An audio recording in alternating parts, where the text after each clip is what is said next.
My first job in a tech company was at 18 years old.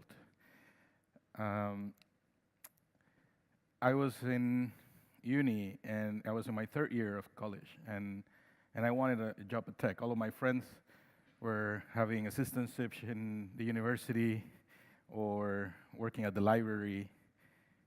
I wanted to work for a real company, and I wanted to start doing that because I was getting bored at school.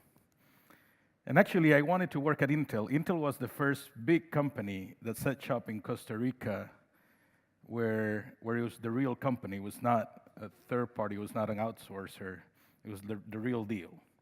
And Intel started in 1997, and I started school in 2000. And I went to school, I think, because I wanted to work at Intel, and computers is what I knew how to do, and I thought that was going to be the easiest way to get a job there. So one day, walking through the halls of the uni, I found a sign that said that Intel was looking for interns. And so I applied, regardless of the fact that the Intel site was 2 hours away from my uni, and I still needed to attend courses. So 4 months later, I started at Intel, and I got the job. Intel gave me a laptop, it gave me a headset, and it gave me an introduction to the company.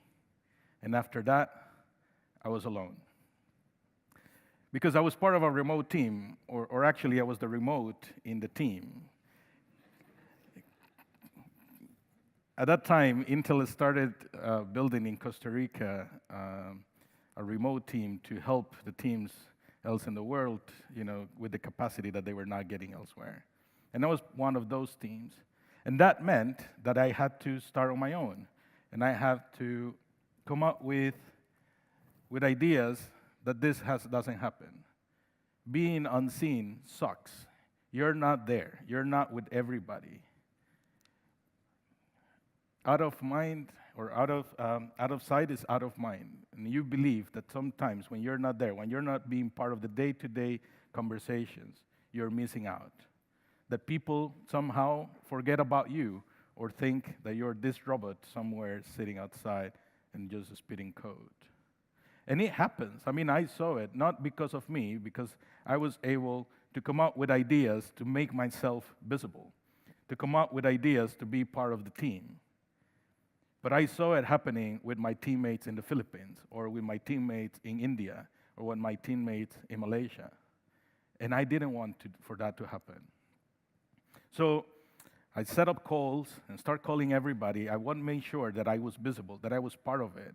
I started hustling until I didn't have to, until I was part of the team. But then you realize that actually work is not where you go to do your work. Actually, work is where you get your work done.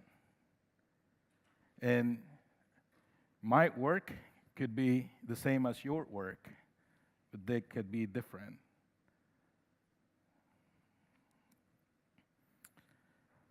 Working alone, and especially for me, being 18 years old, still in college, meant that I needed to gain skills that somehow are expected of more of a senior person. You need to self-motivate yourself, because in many ways you're your own boss, you're on your own. You need to have a sense of responsibility and a sense of accountability for the stuff that you are doing. But more importantly, it is on you to continue developing yourself.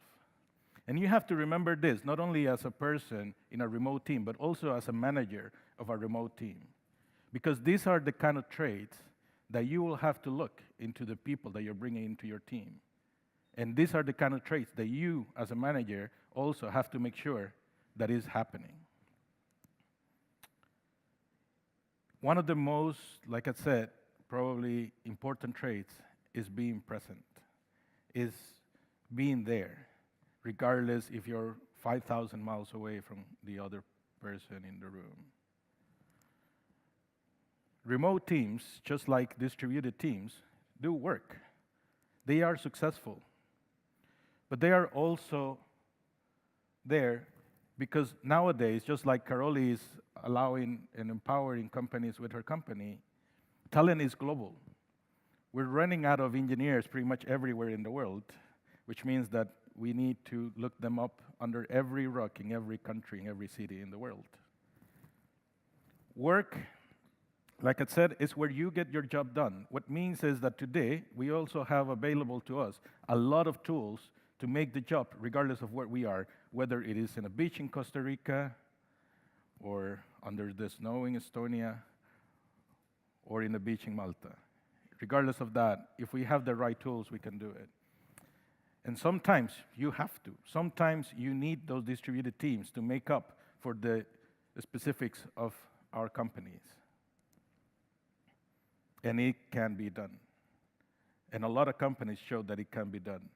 Our company, even though it's a small, shows that it can be done. Big companies make it to show that it can be done. And sometimes you can just hop on a plane and get somewhere and then, get the stuff done that you need sometimes to do face to face.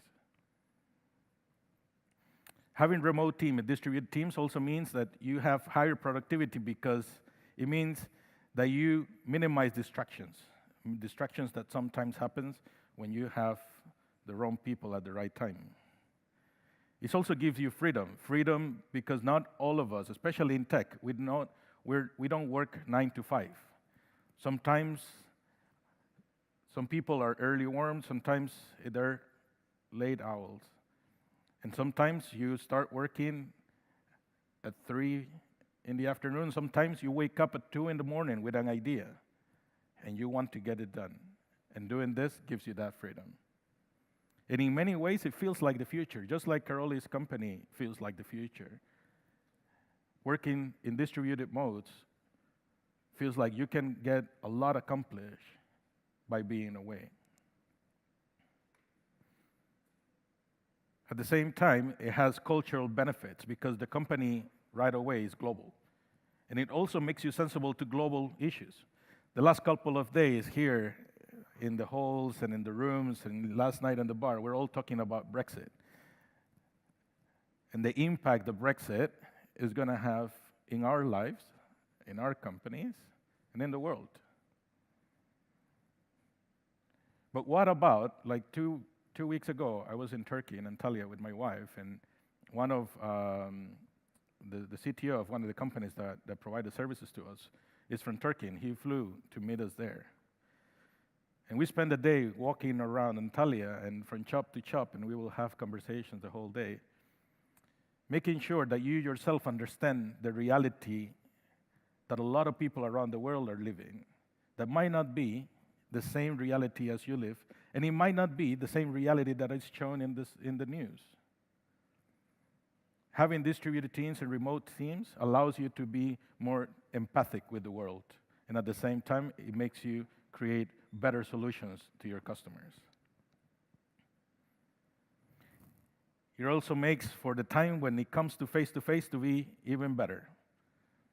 We had the Costa Rica team, so our team, we're based in Newcastle, and we have a team in Costa Rica, and we have some people in New York. And 2 weeks ago, we brought them over to Newcastle.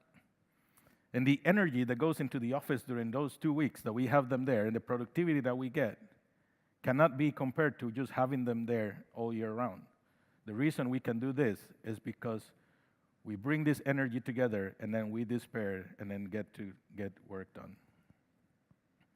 And also makes you resilient to changes. Sometimes your customers are 24/7 in it, and sometimes you need that resilience of being able to activate at the moment and notice. And more importantly, and for a lot of people here, especially, as we become older, and family becomes more important. And be remote means that you can be present as well with your family. Something that in tech is very difficult to do, because sometimes we're more in love with our job than we're in love with the rest of life. And we have to remember that at the end of the day, one is not the end, it's just the mean.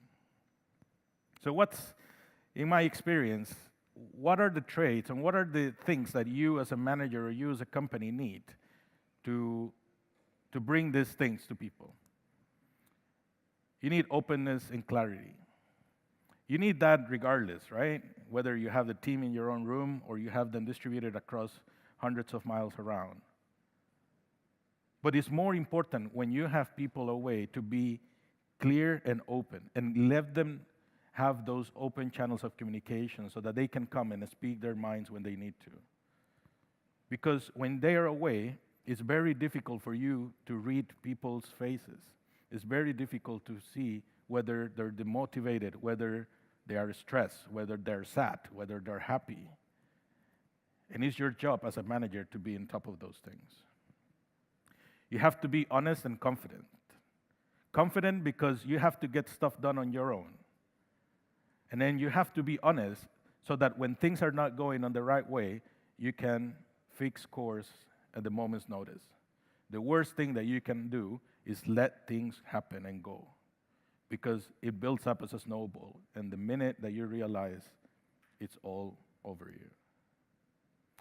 You also need to be humble and have gratitude for the people within the team and people doing work with you. Sometimes you give for granted that people feel gratified or feel recognized for the work they do just because how good the job is. But we have found out in a team, our team is made of very senior people. And you will think that at this stage, those people don't need a pat in the back and say, good job. And at the same time, you need to be humble enough to know that you don't have all the answers. And sometimes you need to reach out to those people, regardless of where they are. You need to be accountable and responsible and hold people for that. And you also have to endure on teamwork and self-improvement, regardless of where they are, and especially when you're hiring people and you haven't been able to meet them face to face. You have to bring this feeling of teamwork. In our case, last year for Christmas, we did like a Secret Santa across borders, from Newcastle to Costa Rica, and we figured out a way that everybody will be in some place, and we will have these cameras, and we will be celebrating Christmas in 2 different locations through a camera. Those are the kind of things that you have to do to make people feel comfortable and feel part of the family. We had another guy in London, it's just a train ride away from Newcastle. He's still far away, and he had a kid. And so the last time he was going to be with us in Newcastle before he going back to London to have the kid, we all threw together a baby shower. And from what I heard, in the UK, you only throw baby showers to girls, but we did it, that's the kind of thing that you need to surface, with that. And everybody, even the people that was in Costa Rica, chip in to buy him something so that he felt that he was part of the family and everybody was part of that. But most important, you need trust. Trust that things are getting done. Trust that people are not slacking. Trust that people are there to do their jobs. I have found it very difficult, especially with people in Asia, to create this trust. And it's unfortunate, right? Because somehow it's cultural, somehow it's also the barriers. But the most important thing that you need to have in a company is trust. You need to trust things are getting done. You need to trust that things will get done. And you need to trust that when things are not going to go in the right way, they are flagged out. For remote teams, for distributed teams, and even for normal teams, trust is the one thing that you cannot buy with any money. It's something that you earn, and it only takes time to get it. As a company, you need to invest in getting everybody to know each other. You need to invest in reinforcing your company's values. We've been talking about this in the last few talks. You need to invest in keeping communication open and actionable. And more than that, you need to stay fresh and happy.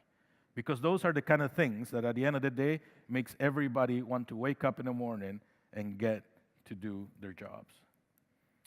And you, as a person, need to invest in getting to know your peers as good as possible. Live and work smarter and not harder. It's very difficult when your office is next to your bed. It's very difficult to stop at some point. At what point do you turn off the lights of the office and turn off the lights of the house? You need to invest in learning how to ask questions and be present. In making sure that you have a routine so that you can cut it, that you prioritize your health. And we do this with our team as well. We're on top of each other. Buffer gives everybody a Fitbit so that people acknowledge the fact that they need to be doing stuff and take holidays. Me and my wife, we're part of the same company. And what we've been doing this year is that we have done mandatory holidays, 1 weekend a month. So we're mandatorying it to us that we need to take a break at least once a month. When you're in a startup, it's very difficult sometimes to make a break, but you have to for your own sanity. But also, when you're away, make sure that you know the collaboration tools, so that if one doesn't work, you can pick up another one in a moment's time. If Hangout doesn't work, you jump into Skype. If Skype doesn't work, you jump into whatever. Know the tools so that you will never pass by that guy who's never available. Have a good connection and a good headset. That's what makes the difference. And be available. It's a team effort at the end of the day. Everybody should put their own cent into it. And these are not unicorns. These are real people.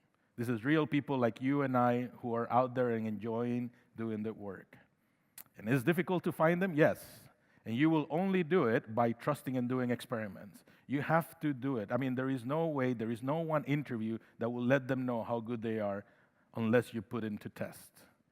And you have to experiment and experiment and experiment and be mindful with yourself that in the moment that you see it's something not working, you cut it there. You cut it out of respect of the person, but also out of respect of the team, because one bad apple can screw things up very, very quickly. At the end of the day, it's an effort. It's a journey. It never ends. It's part of a cycle. And people will leave and people will come, and it will be an ongoing thing. Remote teams work, and especially on an island like Malta, where resources are scarce, not only in space but also in people. You need to focus on getting the best qualities of the people in the world. And at the same time, if you don't want to compete with Google or Facebook or Twitter, you have to start looking to where those people are not looking and start making of your own and of your own culture a beautiful place to work. Thank you.